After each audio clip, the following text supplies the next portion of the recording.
Kinsa ba excited na nga musuog sa 2026? Amen ba? Hallelujah. Welcome back to Born to Praise TV channel. We are created to praise and worship God.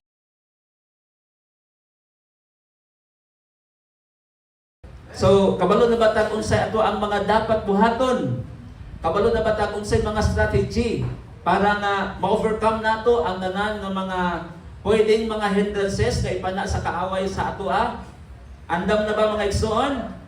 Hallelujah. So karon kabuntagon mga igsoon ato ang tun-an ang pulong sa Ginoo nga nagsukat sa Lamentation chapter 3 verse 22 to 24. Kaning book nga Lamentation from the word lament, pagbangutan sa Binisaya di siya mga igsoon. Wala nang pasabot nga nagbangutan tungod kay nasubo. Apan diri nato makita matuhog nato ang expression sa mga alagad sa Ginoo, sa mga anak sa Ginoo nga nakahibalo sa tinubdan sa kinabuhi nga mao ang Dios. Muna nga sa ilang kinabuhi, sa ilang pagbangutan dunay reflection, dunay panan-awon nga gihatag sa Dios sa ilang makinabuhi. Muna nga taliwala sa pagbangutan, gilipay sila sa Ginoo.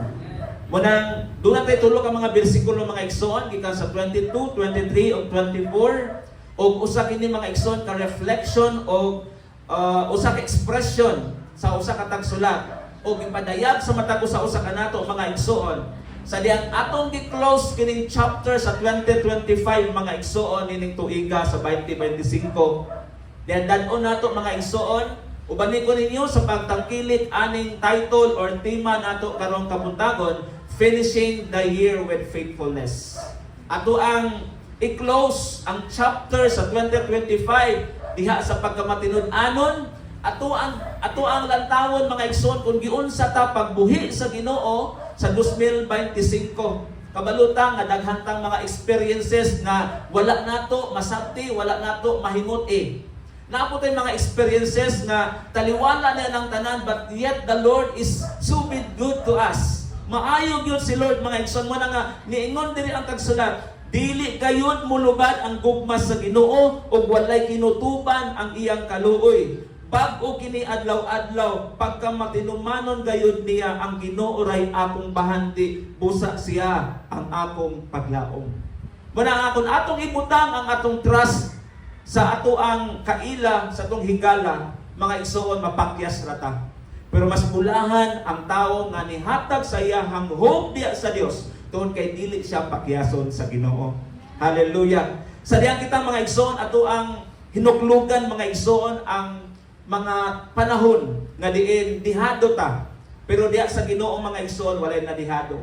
No? Walay mapildi diya sa Ginoo tungod kay ang tanan nga nagtuo kang Kristo overcomer.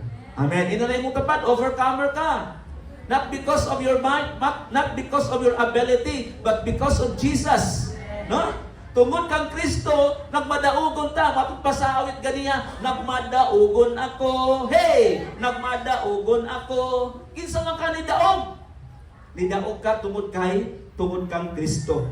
Mula nga dapat naatay malipayon, isang taliwala sa mga pag-agulo. Grabe nga term, pag-agulo yun, no? Taliwala sa kasubo mga igsoon, malipayon ta because ang Dios wala mga igsoon nagpiyong sa iyang mga mata. Nakita kaniya mga igsoon. Hallelujah. Tungod kay ang Dios dili distansya kanato. Muna nga naghimutag history sa kinabuhi. Kanang ato ang kapakyasan that is part of the story. Amen ba? Mutuo ba ta nga kanang atong mga failures part na sa atong story? And the Bible is so clear. Klaro kayong Biblia mga igsoon. Nga giyat po itong giapil itong mga negative sa mga kinaiya sa mga tao. What's the purpose? Para nga mapamanamina na ito mga igsoon na nagbasa sa iyang mga pulong. Matod pa nila na ang Bible, ang pulong sa Ginoo, is written by the Holy Spirit itself. Sealed by the Holy Spirit. And why is it na naay word ni Satan po ditong dapita? Diba? Napoy word si Satan ditong dapita. Why? Because iyang gitintal si Jesus Christ. Pero sa story palang daan, wala nidaog si Satan.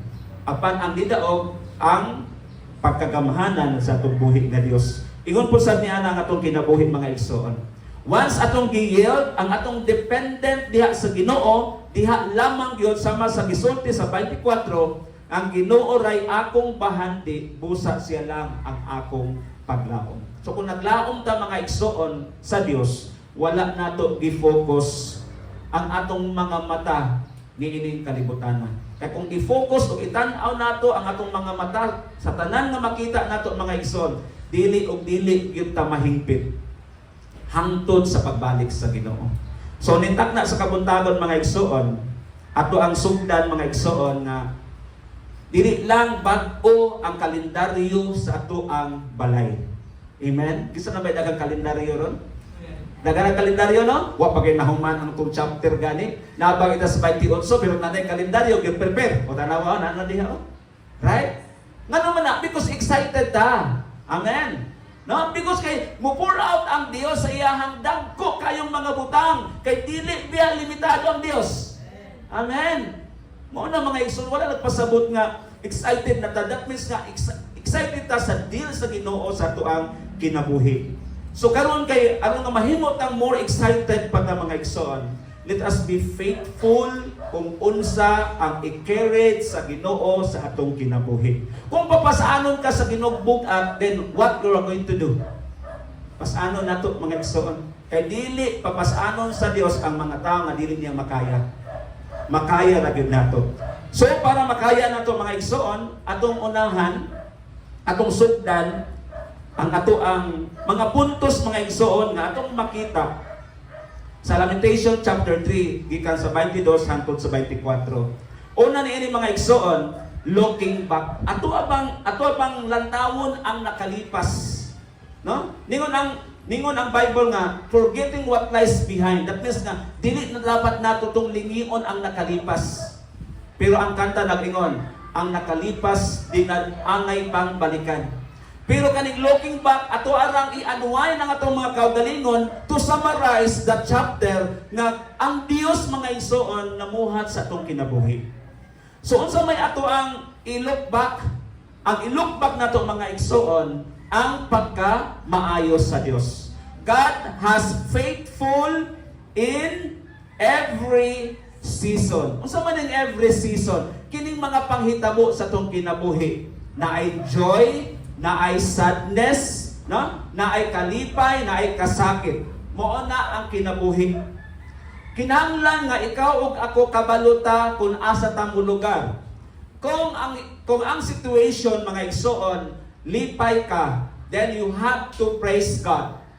Kung ang situation goal ka, then you have to be with the shoe of the others. Nga naman, it's because that's the normal temperature of a person.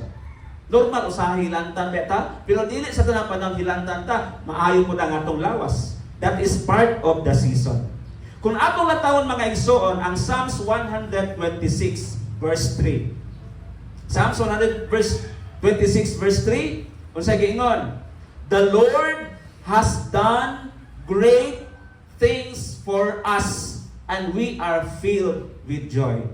Ang Dios mga igsoon naghatag og mga dagkong mga butang and napuno kita sa kalipay. Wala gibutang diha filled with happiness because happiness is temporal. Temporaryo ang happiness, pero ingon ang joy mga igsoon, ang kalipay nga gikan sa Dios. Mga taliwala mga igsoon in every season, makapahiyom ka, malipayon ka tungod kay ang Dios nagbutang sa imong kasing-kasing. Bisan sa tanang mga sirkumstansya nga dili nato madawat-dawat, but yet we are advised to be happy because ang happiness dira mao na ang kalipay sa Dios. Pangandoy man na siya. Muna nga ningon si David, the Lord has done great things for us. That means sa tanang mga tao mga igsoon nga naka-experience in every season. Sa tanang mga panahon mga igsoon, na panahon mga igsoon nagikulata ka, you should experience that. And because lantawon lang nimo para nga maalim ang imong sugat, maalim ang imong kasakit, lantawa lang ang presensya sa Ginoo. Tungod kay murag na amaze Isda next mga igsoon Informa sa Praise TV pagpaayo sa channel. Ginoo. Ang question mo diha, kinsa man ka nga panalanginan sa Ginoo, di ba? Makapangutan nito, anong ako man na dili man ko faithful nimo. Patungkol sa gisulti sa Dios, when we are sa faithless, mga God is faithful. katawan. Nagdagsang ang pagkain.